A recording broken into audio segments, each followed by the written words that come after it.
Yeah. And hello, everybody. Welcome to another episode of Wine Writers Wrap Up. I was just about to say Allure of the Poor. So, got to make sure I'm saying the right thing. All right. So, on Wine Writers Wrap Up, I get together with a group of wine loving friends and we have a topic or a couple of topics to discuss. And we just kind of tell it how it is and how we feel. So, I am your host, Lori, a UC Davis winemaking graduate, WSET Level 2 graduate, Psalm Service, and a champagne specialist. And I am your host, and I've got an interesting, or what I think is an interesting topic today. So I'm going to go with Michael first. You want to give a little brief intro to yourself? Sure. My name is Michael Kelly. I'm a writer for California Wines and Wineries. I'm also a wine judge. I blog, blogger, et cetera, and collect a lot of wine. And collect a lot of wine. And wine collector. Awesome. And we have a new face to Wine Writers Wrap Up, so I'm very excited to welcome Luciana. Tell us a little bit about yourself. Hi there. I'm Luciana Braz from the Wine Talk group, and I name myself International Wine Observer. I travel, I taste, I've been judging and writing, and I don't know, etc., etc. I like that, etc., etc. Ah, wonderful. And Susanna. Hi. So I'm Susanna Gold, and I wear a lot of different hats in the wine industry. I have a public relations company called Vignetto Communications, but in my heart, I'm a wine writer and a wine blogger and a wine educator. I'm a real Italy specialist. That's my sweet spot, just a wine lover in general. And I have many wine degrees, starting with diploma and et cetera, et cetera, Etc. et cetera. Etc. Etc. There's a lot of etceteras, Etc. There's etceteras. a lot of et ceteras. Yep. Okay. All right. So, Lucia, I see you are drinking. What are you? What is in your glass tonight? I have a Langhi, a Nebbiolo. Oh, very Ah. Oh, nice. nice. Very, very nice. So yeah, it's something close to my heart, and it's good. I think I can see some sunshine on my window, and I thought, okay, let's change the mood. Yep. And that's what we got to do sometimes. What we have to do. Susanna, are you drinking anything? I am drinking something. I have a like really seriously old-fashioned wine glass that I'm embarrassed to show, but Oh, I'm drinking Armagnac. I'm drinking Armagnac from Chateau La Abode, and it's a VSOP. And I'm drinking Armagnac because I'm a big Armagnac fan, and I've become even more of an Armagnac fan in during the pandemic. And I'm kind of today's a big day because it was the last time I taught a wine class in person a year ago, and I'm oh, just mindful of the year that's been. So I feel like it calls for a meditative something, and Armagnac is that. very nice. Very nice. Michael, are you pre gaming? I have You again a 2021 water. It's excellent. It's in a Riedel glass. It doesn't look like Riedel, but it's actually a Riedel glass made for water. Well, I'm doing the water with you also. I kind of just did an hour and a half yoga, and body's not quite ready for wine yet. So we're just kind of replenishing the fluids with some water here. Um, and anyway, so thank you all for joining me today. And it was kind of short notice that I got this idea, and I sent out the email, and bam, here we are. But so I'm going to backtrack a little bit. On the blog this week, I wrote a post for Taste Washington, a sponsored post for Taste Washington with a lovely winery called Murray Gaston, which is a second label for Purple Star wines.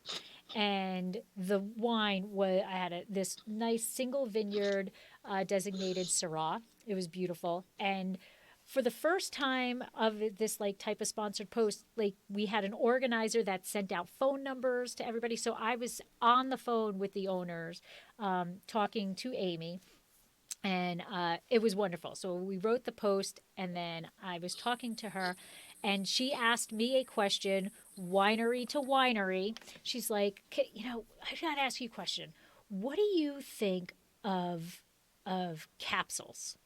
And I'm like, I started laughing, and I'm like, you know what? I am in a year battle with Mike because I want naked bottles. I want wines that don't have capsules on them because I think it's just bad for the environment. And we are so, I'm a tree hugger. I want to do everything I can for the environment. And the capsules are just, they're aesthetic, but they're, they just go into the garbage dump. And I was like, so, but Mike is very anti capsules. So I told her, I'm like, you know what? I'm going to have a wine writers wrap up and we're going to discuss this. So that is where this triggered. So we're going to start off with the capsules. And what are your thoughts on capsules? Are they important? Are they not important? Do you care? Would you buy, not buy? Tell me your thoughts on capsules. Can I start? You can. Okay. So my thoughts on capsules are varied. I have different feelings about capsules. This week I hate capsules because one of them just broke my Corvin needle. I didn't realize the depth of the capsule that I was using, and I thought I could just use my Corvin. I'm not too expert on Corvin, using it with the capsule on it, and it killed my two of my needles Oh, of this. Yeah, luckily I had bought a pack of 4, but so I'm not pro capsule this week because of that.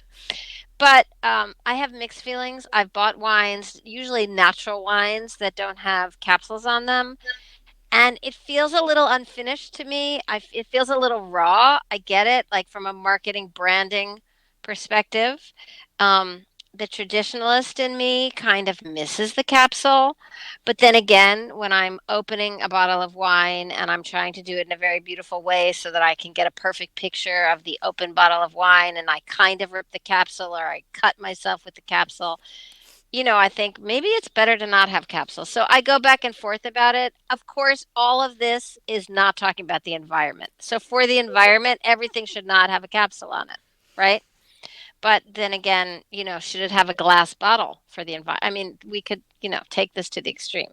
So that's my kind yeah. of That's your. multifaceted view on capsules for the moment.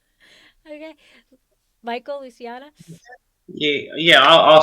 Yeah. So I was doing a story earlier this week on this winery down in Pismo Beach area called Draciana, and so I had a conversation.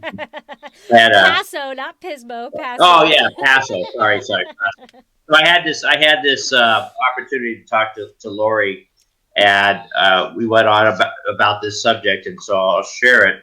Uh, the one hand, typically we have a cutter, a foil cutter, so you can make a nice clean cut around it. Or, if you want to get fancy, you can put the thing up, put the cork up in it, depending on what you want to do and who you're trying to impress or not impress. But the one thing I do, so I agree from an environmental aspect to get rid of the capsule. And they're also, I volunteer sometimes at a friend's winery putting the capsules on, and you get them wrong and they double over and you got to peel them off, and et cetera, et cetera. But I think one thing that I do like about capsules and is that it keeps it hygienically clean. And because now again, because we always are serving on tablecloths, even just Susan, my wife, and myself, we have a table and linen on it. So you always put a drip mechanism so it doesn't drip. But if you didn't do it that way, I think the wine could pour over that lip.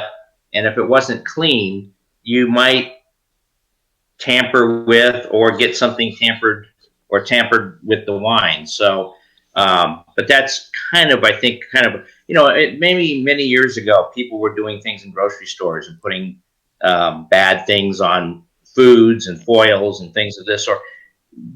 I don't think there's a big thing to go after wine, but who knows? I think I would weigh in on keeping the foil on there. Lucian? Yeah, I think depends what the material you use for the capsule. If you have it aluminum only, it's 100% recycle. So I don't think a problem. I don't see any problem in 100% recycle. And if you can have a paper capsule as well, and you can recycle that as well. So I don't see a big problem when you can recycle your material. And I do believe if you sell on your cellar door, on your tasting room, I don't see any problem to sell the wine without the capsule. But if you're going to export the wine, there is the logistic involved and transportation, weather, and all the manipulation of the bottles and boxes and the package itself. So I think if you're going to export your wine, or your wine is going to be a great deal of time in the transportation, I think capsule could help you in that process. Yeah, I think if you're exporting it, it's a whole different story. We per Gersina doesn't export, or, Oh, good. our 400 cases aren't going, across Yeah. any borders. But yeah, I can see that you would need the capsule. But and Michael, when we were talking, you had mentioned that about the cleanliness, or whatever, and I'm thinking, what, I'm a microbiologist, and that never entered my mind. But I would, it's kind of the same thing as, when you're drinking a can of beer, or Yeah, soda, exactly. or whatever. And not that this cleans anything, but I never drink out of a can of anything without doing this with my shirt. You know, Exactly. like, not, and that doesn't, all that does is get the dust off there, whatever. But I guess, like, you could, just as you get into the habit of cutting the foil, right, which Susanna is going to do forever and ever now, that you know you could get into the habit of just wiping it down with that alcohol. If you wipe it down with alcohol, and that evaporates, that's not going to affect the pour. um, and yeah, I guess aluminum, I didn't really, I didn't know you could, you just put it in normal recycling aluminum. What about the Yeah. tin? But tin isn't, right? Because those are the Uh, two main, right? It's tin and aluminum. I should know this. Maybe yeah, I could just. aluminum is the only package that you can recycle 100%. Not even paper, you get 100%. Oh, wow. Wow, see, I didn't know that. Gotta love learning something new. I didn't know that. Um, but yeah, so the person at Purple Star, Amy, she wants. I don't know if this is really what it's called, and we have to probably change that because it means something different now. But she's for the naked bottle also, and her husband doesn't want to do it, and we're like, you know, That's interesting. I bought these wines from Michigan, and it was a naked bottle without um, finding a better term. And it felt to me, it made me think that it was very much a homemade wine, but not in the positive sense. It right, kind of made me feel like the wine that I make, because I make wine at home too. And I don't, sometimes I randomly put on capsules, but mostly I don't. And it felt, there was something that felt very artisanal about it, but kind of in like, you make it in your garage way, not in the positive garagiste way, right? right. So I don't know. That's neither here nor there, but I'm not sure how I feel about it. I do feel that the bottle looks naked in the negative way, not Oh, positive. well, that is exactly how Mike feels, and that's why he doesn't want to do that. Is he feels that it lowers the expectation of quality. It Um, does, unless you're a natural wine producer, and then it makes it feel like it kind of works with the whole I'm a natural wine producer vibe, right? right, It depends how you're marketing what you're doing, right. Yeah. I think. I mean, I don't know. Yeah, What Yeah. do you guys think? I Well, agree. yeah, and interesting when we one thing I forgot to mention. I am the host of the National Cab Franc competition. But one of the things we did when all these Cab Francs came in for the tasting event was, and they came from 14 different states and 55 different AV, or not 55 AVs, 55 wineries. It, some were just a simple red or black capsule, and that was it. Some obviously had their the logo or something impregnated on the top of it or printed, but the I saw some very classy ones from Virginia, New York, Michigan, um, Virginia, where they actually used that mechanism with the capsule for advertising, Oh, and wow. whether and it was either for standing out on the shelf or for, again, giving the consumer the impression this is a classy bottle with a little horseman or something on there. So to me it was I think that's an unused advertising area or space. I agree with you completely. That's I big mean, in Europe, bucks. yeah, but if you think about it, also in Europe, all of the kind of the traceability of the thing isn't a little ribbon around the top of it. I mean, the logos of the consortium are all on the top of it. I mean, the Right. capsule has a really fundamental role. Um, so I don't know. Yeah. Also, the capsule, it's another way for bigger wineries to um, recognize the wine because of the color of the capsule. So you can recognize without pulling up the bottle. Hmm. Hmm. Yeah. So, Michael, I will share a little secret with you. Okay. Mhm. At the Cab Franc competition, Amber and I were walking through, and so he had all of the bottles in brown bags. Okay, up to the neck of it. And we walked by, and I said to Amber, I'm like, "That's Dracaena wines." And she's like, "How can you tell that?" I'm like, "The capsule. I know my capsule." Yeah. And then Well, when you if add, it was a plain black or a plain red, unless it was it stood out significantly. well, I just I know my color. I just know my Yeah. specific color. Yeah. And she laughed when we pulled the brown Okay. bags Yeah. off. She's like, "You're right." I'm like, I hope I know my capsules."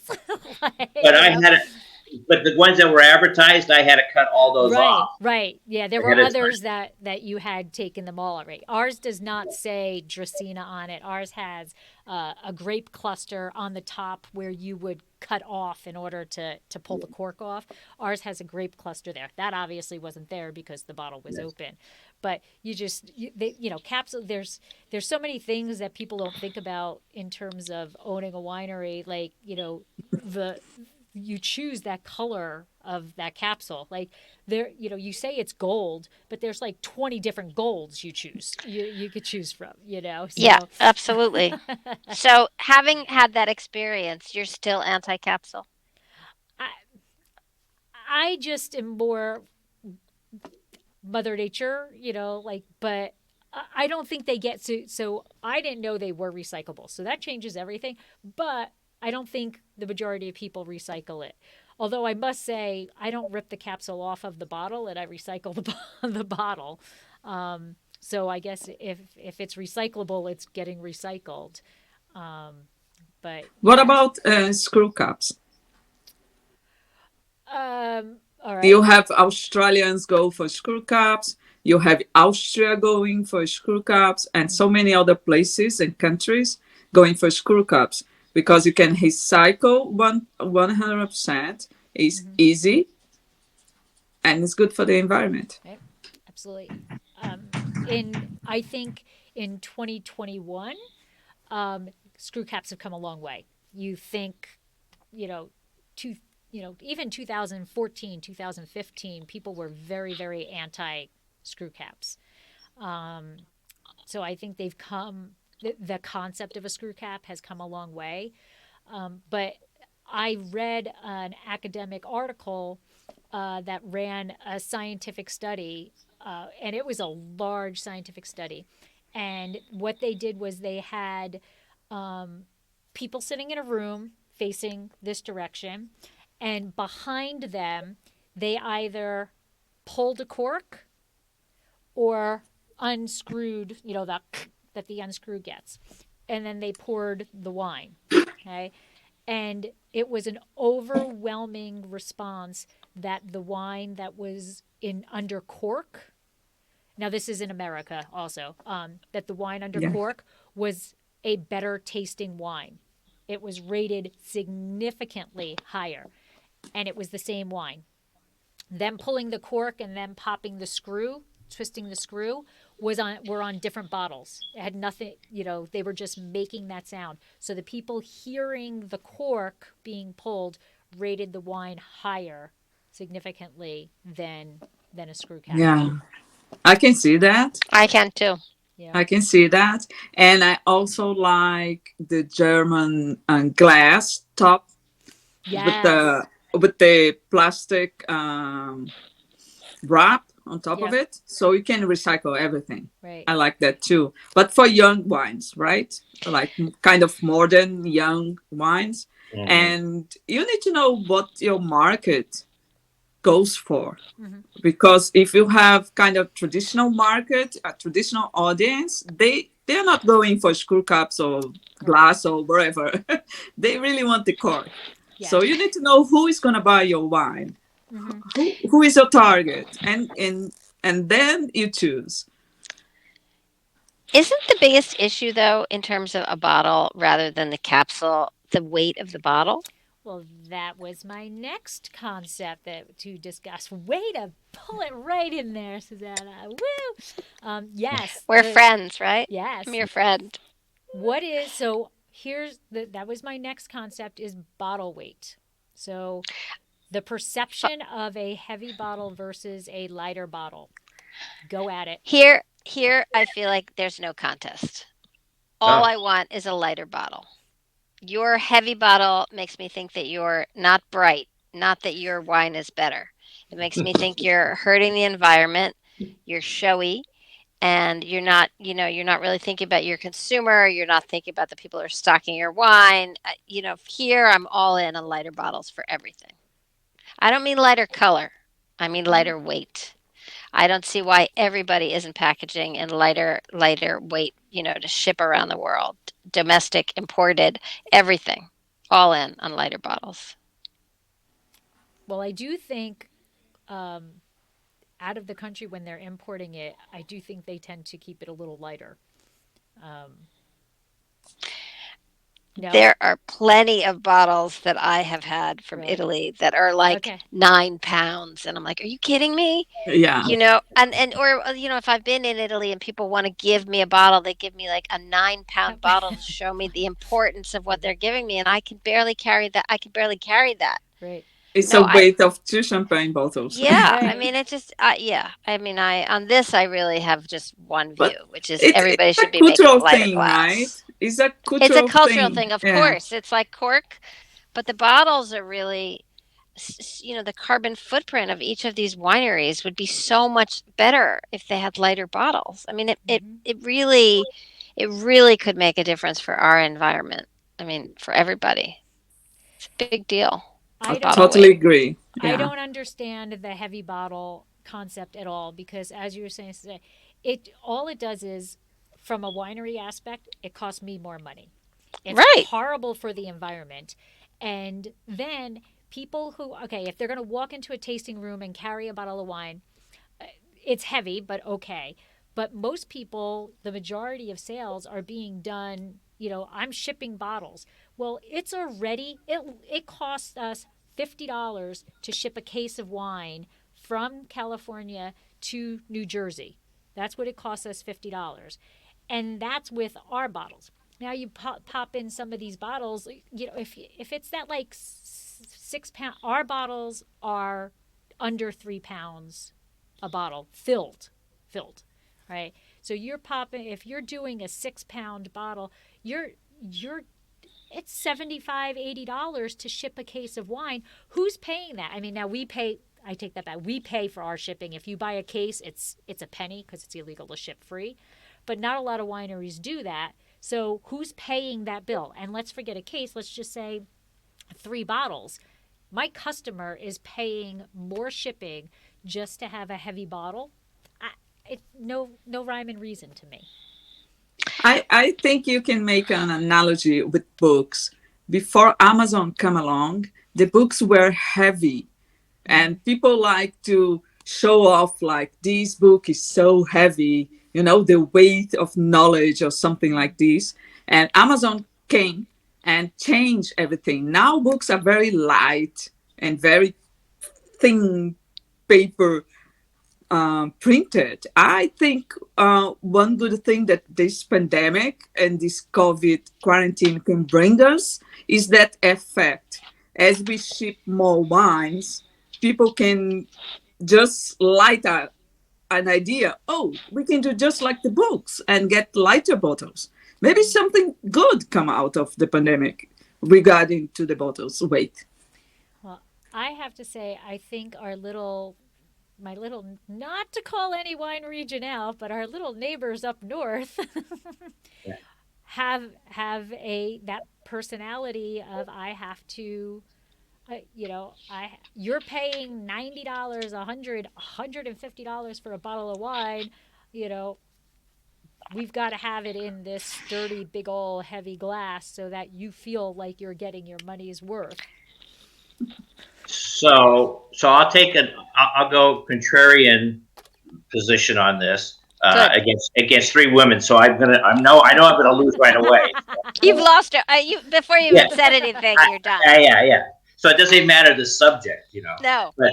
But I agree for all the reasons you said, Suzanne, that about the shipping, and I know the shipping costs are ridiculous with extra weight and uh, stocking it, distributing the wine, displaying it in your a winery, etc. It all comes down to a lot of extra work, and for the most part, needlessly. I really say that. But on the one hand, and so like I know like all the wines I get that coming from Chile, Argentina, most from Europe are generally lighter weight. Okay, and even from the East Coast, a lot of the wines come in a little bit lighter. But I do like having in for a display, and again, that goes back to ego. It has nothing to do with the quality of the wine on the inside. But when you're displaying your wine, you like to see a nice heavy bottle, and and for the uninitiated, they probably think it is a better wine. And a lot of it. So, Lori, your comment about coming from Napa. I mean, I I opened didn't say a word. no, you Where? didn't mention any names. Yes, you did. Yeah. I did Um, not. but I had a Crocker and Star this week, Stone Place 2011 cab, and that bottle must have weighed 3 times what another bottle weighed that was right next to it when I was getting ready to do a story on it, and I was like amazed at how much. And then we go back into what the bunt is on the bottom, and that bunt was a full 2 inches in, whereas the bottle I had from Argentina was flat. I maybe had an eighth of an inch, and the glass was very shallow. But the difference in weight was like 3x minimum 3x. So now, Crocker and Star, Pam Star, can go ahead and charge you $110, $120 for that bottle of wine versus the Malbec from Argentina, which I got for $19 or $20. So that's a big difference, right? Right there. Right, but should just because she's charging $150, the fruit is more expensive. I give that, but she could save. Any winery can save money if they do lighter glass. Okay, so the only thing is that if it costs me, and these are not correct numbers, if it costs me $1 a bottle, that dollar is being transferred to my customer. So if it costs me $3 a bottle, $3 is being passed on to my customer. My wine is still my wine. There's nothing different that's going into that bottle of wine other than that my customer is paying $2 more for the wine because my cost of goods is so expensive. Right, but it's also much worse for the environment, Beyond, depending on the yes. Yeah, size of yeah. your winery. And also, how about organic wineries or biodynamic wineries that then have incredibly heavy bottles? Like the disconnect between that, or like you'll talk to the owner who's smoking while they have organic or biodynamic wine. Like, I don't get that. Do you know what I mean? I don't get that at all. And I've seen it a Yeah. lot. And I That's kind of feel like hysterical. at least be consistent in your messaging and your person. I mean, you know, you want to smoke, that's your deal. But, Mhm. then you know what I mean? You claim to be biodynamic, then why do you have such a heavy bottle? Like I kind of feel like there's a lot of inconsistency out there, and bottle weight could really be one where people are with their own personal branding message. I think it's pure cultural because if you look to French wine and if you look to Bourgogne and Bordeaux, they are not heavy as Italians, and yet they are very good quality and very expensive. Mm-hmm. So I think it's there is two things involved. I'm gonna put my hat of customer behavior specialist. I think there is two things involved in the package. One, it's the market, how your market perceives, view uh, added value, and the other side of it is vanity. How vain is the producer? So the bottle reflects both aspects, and you can have, I don't care about the market, I'm going to do my bottle as I see it, and that's it. I like a heavy one, I like a white label, and I'm going to print in the most expensive paper, and I don't care. And that's vanity, right? And at the other side, you have a market that says, oh, if it's not heavy, it's not good, because that market doesn't care about the wine itself. It's about showing off labels. So if you're not in that extreme, Right. you can balance something in between. You can have a lighter Yeah. bottle because you have a very good wine. And if you have if you know your audience already and you know your market already, they're gonna be happy with your decision because they do care about the environment as much as you do. So I think it's a good symbiosis to think about the customer. Well Well, said. yeah, and I think that the reality is, if um, maybe down in Pismo, people are more buying wine because it's part of their everyday experience and what they want to eat and drink down there. But on other wineries, without mentioning names, I wonder how many of those folks are. I mean, I spent a lot of time there. How many are really uninitiated to the understanding the wine business and the wine and how wine's made and the value of wine and what the cost difference in labeling and a bottle weight and all this. I'm convinced that most of the folks I see going through, I call it Disneyland North, um, uh, how much they do not know really about wine. It doesn't matter for the market. Doesn't matter. That's the thing. That's the big difference between the wine trade and the whiskey trade, for example, or the beer or the other alcoholic beverage.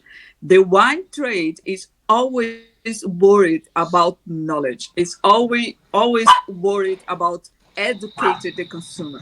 The whiskey trade, they want to educate who wants to be educated, but they don't care who is buying. They're selling to everybody. Right. And the wine trade is kind of no, no, no, no, no. You need to know this. You need to know that. You need to understand that. The consumer doesn't need to understand anything to buy. Right. They just like it. Right. They either like it or they don't like it. Right. Yeah, that's it. And the most difficult thing is not to sell the first bottle, is to sell the second one. And when the customer come back to buy your wine, that's the most difficult thing. And for the wine trade, is a challenger. All because this we need to educate. You have to know. You have to study. You have to learn. No, I don't. If I don't want to, Right. Right. I can know absolutely nothing other than I like this, and that's good. Yep. and I'm gonna buy, and I Yeah. come back, and I'm gonna buy again. And I think the wine trade would learn a lot with the whiskey industry in that manner. Yeah. I Yeah, very valid point. Absolutely. You don't, Yeah. you don't have, you, you don't need to understand. Don't take me wrong. I'm a No, wine geek. I'm I agreeing love to with learn. you. I Yeah. love to make Yeah. questions. I Right, but love to geek that's our in the inner wine. that's our inner selves. That's our inner geek. That's us. But I drank wine before I knew what I was doing, you know. I was drinking wine before that. Now and sometimes I think I actually enjoyed wine. Sometimes I enjoyed wine before I was all educated because now I'm sitting down and when I have a glass of wine, it's like I'm dissecting it sometimes, and and you're like, all right, well, it's got this, it's got that, blah blah blah blah blah blah, all this stuff. Where before I was like, yeah, this is good. But it's funny. It's fun as well, right? Because Yes, you like to do that. So it's fun and you enjoy to do that. yes, So it's great. But not everybody is like right, that. Yeah. right. And the wine trade is missing a big deal of money, I believe. Yes. Well, it's funny. I was a couple of years back on the last trip I was over in Ireland and Scotland. We actually did a day class in Killarney on Irish whiskey, and we also did a tour of. I've already done all the whiskey tours in Ireland, but we did a couple of them up in Scotland in between our golf rounds, and it was they're going, Luciana, to your point, they're going more the wine direction with telling you why you should like this wine, and they're whether it's once distilled, twice distilled, and why their mash is better, and this, that, next thing, and the size of the tanks, and they're getting more technical in trying to get you to have again that connection mentally or intelligently about their process, as opposed to whether you like it or don't like it, kind of a scenario. But don't you think that that's more because you were on a tour? You were there You were asking for there it. to learn, right? Yeah, I You was weren't there too, you though. could have Yeah. just they're quite okay with just here buy this whatever, but you were on a tour, so they've got to tour something, right? They got to Well, yeah, do something. these were a tour for three of us, just three of us. That one, it wasn't a Right. tour, but yeah, we were there for it to be educated To be about right. Right. whiskey making. I still say the best tour ever I have ever had in my life was at Sam Adams in Boston, or well, just technically outside of Boston, because you went in, you waited, for your tour time to go on. They opened the door. You watched a video of Jim Cook, having a blast work, doing what he does, and then they opened the doors and they went, "All right, that's a tank. This is hops. This is malt. Let's go drink." That was the tour, and they were like, "Okay, here's some hops. You can smell it on your way to on the way." And then they opened these big doors, huge tables, and we sat there and we drank for an hour. It was like the best tour ever. Like you could ask them questions if you wanted, but I mean, you know, I like what they do in Champagne, the big houses of Champagne. They have different tours. So if Mhm. you want to know more, you go to the geek side of it. oh, If okay. you dare just to look around the barrels, take some pictures like Instagram kind of tour, they have it. So they have a beautiful lounge, they have different colors, they have a stairway to go into the caves with lightning and all this stuff, and you can Instagram the hell out of it. But yeah, but if you want to learn something, you want to hear about the technical stuff, you can book a tour, and it's a different tour. I like that. And there is also a third one that's very common in the US is the drinking tour. So you pay something and you drink everything. And it's also good. So Right. you have public for everything. Right. Right. Absolutely. It's good. All right. So I have one more topic. So Susanna, this is this kind of goes um, wax on the bottle. Do we like wax on the top? No, Ignore the capsule. Let's put wax on it. no, I'm Mm. completely anti-wax. Why are you? Everybody's like, no. Why do? I I'm Why? think it's beautiful. anti-wax. I'm It's beautiful. anti-wax. It is But beautiful, it's but it's like terrible. I want wax on a beautiful leather-colored notebook in which I'm writing poetry, right? Like with a seal and all of that. I do not want wax on top of my wine bottle because it's hard to cut off. If you don't have the right instruments, it creates problems. Then it kind of like it's like so friable when it comes apart, so then it gets all over the place, and it's annoying at the end of the day, right? It's annoying. It's like, okay, great, yeah, nice bottle, but it's annoying. Like, take that off my bottle of wine, A right? wax in a bottle is just like high heels. It's beautiful to look at, but to That's a good spend the one. whole day on high heels or go to work or run around with the high heels is not really funny. Uh, Luciana, Well that said. I'm gonna use that line. I am too. Good Yeah, one. I that's will a quote great you, one. but that is That's a great one. awesome. Yeah, great. That's I That's a think great it's like metaphor. that. It's beautiful on a picture. And to look at, it's very elegant. It's fantastic. Come on. But try on for tasting like 10 bottles or open like in your house. You have to clean the mess. Yeah. Oh, Yeah, no. all those little pieces of wax. It's Oh, funny. We used to. So I have obviously, and Lori knows a collection of wine, and some of the high end, not from Pismo. Paso Paso, Robles. Paso, Pismo, Paso. That's two major differences. But up, it's the and you know water. what? I'm It's the sure glad I'm water. He's drinking drinking water. water. Yeah, Yeah. Yeah. the Yeah. water is not I good. blame on the water. Yeah, but we would go to dinner almost every Friday night when we lived more in the city, and we go out to dinner almost when we could pre-COVID. And I would typically bring a wax bottle to pay and let them deal with it Oh. for that meal because I got so sick and tired of opening wax bottles. I would just, if they're going to charge me for a corkage fee, I said, "Great, here you can work on this wax bottle." And That then is so funny, actually. That is This like is such great. a funny strategy. Like, I have all these wax bottles, you open them. Yeah. All right, here yeah, we go. You're charging me $20 corkage fee. Go to work. yeah, have at it. I like that. That is so funny. Uh, but you do know, I am anti-wax also. I agree 100%. It's very pretty to look at. I really do like looking at it when it's like the drippy thing, when it's not all perfect. I do like that. It's pretty. But then it's a royal pain. It's a royal pain. But they're and definitely not Coravin friendly, Susanna. Thank you. Thank you. My God, I know. Uh, but go ahead, go, Michael. well, there's one wine we recently had, Belglas, which I All don't right. like but they have which is sealed. It's sealed with wax, but they have a little Tab. tab that you can just, and it comes off very, and that's easy to But use. did it It's still still shatter all over the place?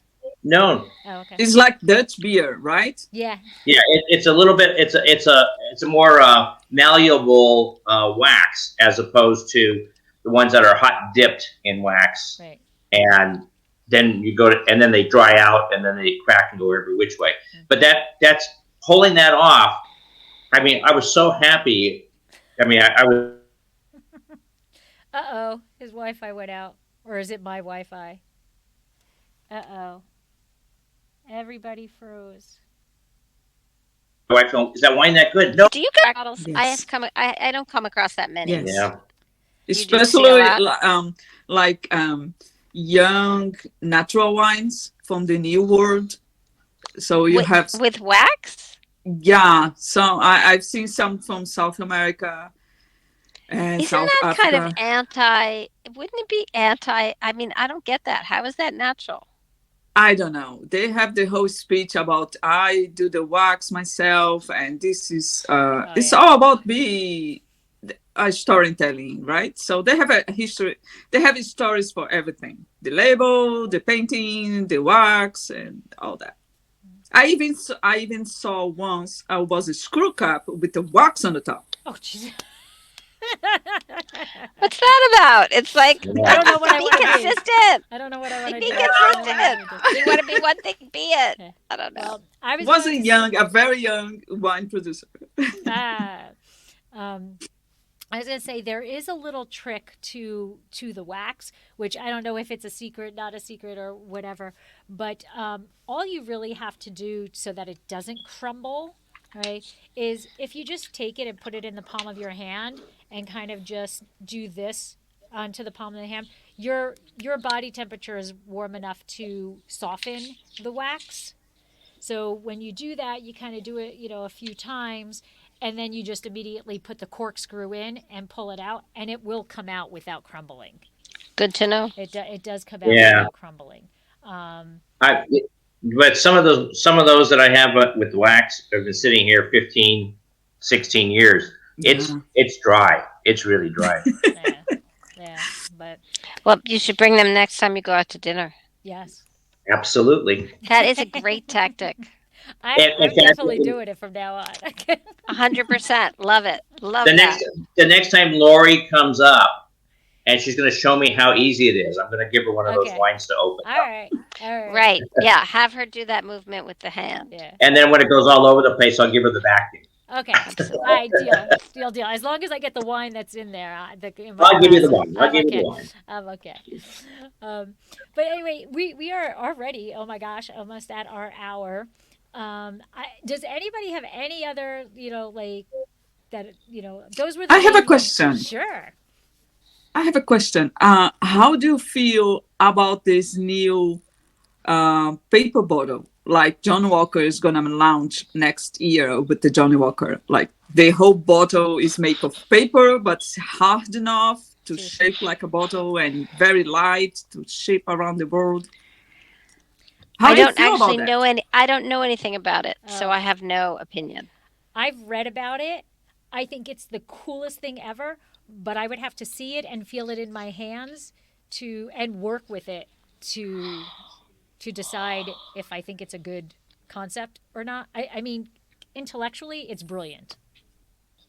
Yeah. I saw some champagne bottles that are trying to make the customer get used to that when they just put like a second bottle vest in paper, like a, you know what I Yes. mean, like a kazoo, Mm-hmm. like an Right. Mm-hmm. eggshell. And it's a Dutch technology. It's very hard. It's like the first step to get to the consumer to get used to that. So do So the question, and I haven't read anything, Lori or Luciana, but my question would be: it's just like canned wine. They always tell you,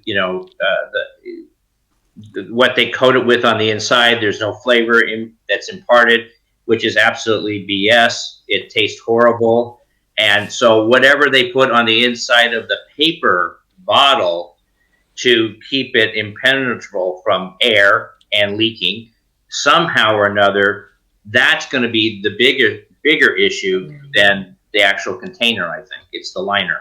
Yeah, but I don't know. I'm not a chemical engineer or anything. But what they say is that that's the difference. They don't put a liner inside. Is the bottle is that way from outside and from inside. They don't have a second layer. That's what they say. yeah, it's brilliant. I don't know. It's brilliant, and the concept is fantastic. And chemical wise, I get it. But I still would. I'd have to manipulate it and see what it's like, because I think it's a cool concept. I would, I'm dying to see yeah, that because all they tell about it is fantastic. I'm dying to see that. yeah, yeah. It could be the future. We don't know. Yeah. No. I would love to see it. I really would. Let's But wait. yes. All right. So, Luciana, you do not know this because this is your first time on Wine Writers Wrap Up, but I always end Wine Writers Wrap Up with a riddle. So, Michael is going to go get his pen and paper, or is he already there? You go. Okay. All right. So I just ask a riddle. I don't know why I started this, but this is what I do at the end of Wine Writers Wrap Up. So What's that? What's that? a I don't know. riddle, Yeah. just like I ask a riddle, and we try. You guys have to guess what the answer is. Okay. All right. All right. So the question is, who or what are we? Every boxer needs a good one. We are seen on most Christmas trees. One of us is a famous captain, and I and we often hang out with line and sinker. So, who or what are we? Every boxer needs a good one. We are seen on most Christmas trees. One of us is a famous captain, and we often hang out with a line and sinker. String. No. Star. No. Luciana? Anchor. Anchor. No. You guys are Is sort of there kind of another? close. Is that another word for anchor? No, I know it's not. No, no, no, no. Can you repeat the clue again? Yeah. Every boxer needs a good one. We are seen on most Christmas trees. One of us is a famous captain. We often hang out with a line and sinker. Cord. I Love. don't Angel. know. No, Angel? Susanna's on the top of that tree. Star, angel. I'm Yeah. on the bottom, like anchor, cord. I don't know. One last guess, Michael. Ooh, I got a winner here. Yeah, you got one. No, I'm lost. Stumped. All right. See, and Maria from Wine Cheese Friday, she's like the super riddle person. She gets every Yeah. single one. I'm gonna have to text her this and see. All right. Every boxer needs one. We are seen on most Christmas trees. Ugh. One of us is a famous captain. You can't see my hand. Hook. Hook. A hook. Ah, We often hang out. Where is with in a the box there is a hook? Boxer. Boxer has a hook. A boxer. sure. I was. Oh. A Well boxer. done, Lori. Oh, I didn't come up with that, but thank you. No, but this is only my second wine writers, so I didn't know about this either. I don't remember the last one that we were on if you had a riddle. But I did. I'm sure I did. I don't remember. Oh, but you know what? I don't The last remember. one you were on, you had to leave early, Oh, that's why so I didn't know. you missed the end of it. Yes, yes. Something Well, good happened. for you. All right, I'll have to come better prepared next time. Yeah. Yeah. The grandkids love these, by the way. Oh yeah. Okay. Give them that one. See if they get it. Yeah, that one and well, the penny, the heads and Oh, tails. the head. Yeah. Yeah. Head, tail. I'm brown. Something like that. That was last month. Yeah. That was Oh last month. yeah. Yeah. All right. Well, thank you for coming on to Wine Writers Wrap Up and sharing your opinions on, winery decisions. So this is kind of like where we really do wrap up, give you each like a minute or so to let everybody know, who you are, where they can find you on social media, and, I don't know if you're doing anything cool and special. Pandemic is opening up a little bit. Maybe there is something going on. So, Luciana, let's start with you. You can find me everywhere with the Wine Talk group. Just take Wine Talk group, and you can find my wine skill on Alexa, Wine Talk, and you can ask about wines. It's a general thing, it's not a geek thing. You can enable Wine Talk if you have a legal age for that, and you can talk about wines with Alexa or Google Home. That's awesome. I'm going to do that tonight. Me too. Yeah, that's fun. That's awesome. Awesome. Susanna. So I'm Susanna. You can find me on social media under Vigneto Coms or under my name, Susanna Gold, or my wine blog, Avinarde. I am about to launch something, but I'm not going to tell you what it is yet. There you go. All right. All right. And I love this conversation about winery decisions, and I hope you do more of them. All It's right. really an interesting, kind of different topic. Thank you. Thank you. It was And very good. Michael. I'm Michael Kelly. I'm the spokesperson for Paso Robles. I knew that. I knew that. Pimo. What did you call it? Pimo? Pismo. He keeps calling Pismo. it Sorry, Pismo Pismo. Beach. That's Yeah. so funny. Uh, so I've the website is California Wines and Wineries, and Cab Franc. I put on the this last year was National Cab Franc. This year it's going to be International Cab Franc Day wine competition. Or Lori has another name for it. What was it? I forget what it was. International Cab Franc. Yeah, we're gonna remove it from Cab Franc Day because there was a bit of Yeah. confusion from what I do for Cab Franc Day and then the So competition, right? But we got time to talk. extravaganza or something. Who Yeah. knows what it's going to be? But anyway, that's and then doing. Then that's enough.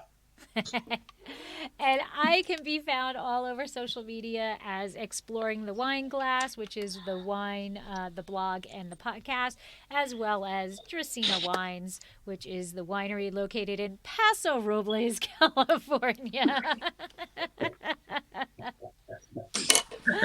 Oh, Cheers. so thank you very much for joining. I hope you all have a wonderful Thursday night. I know, Michael, there's going to be something in your glass other than water in an hour or two. But Yeah. everybody else, have a wonderful night. Thank you so much for joining. And I will Thank you. see you next month. So, slancha. Goodbye. Thank you. Bye. Thank you.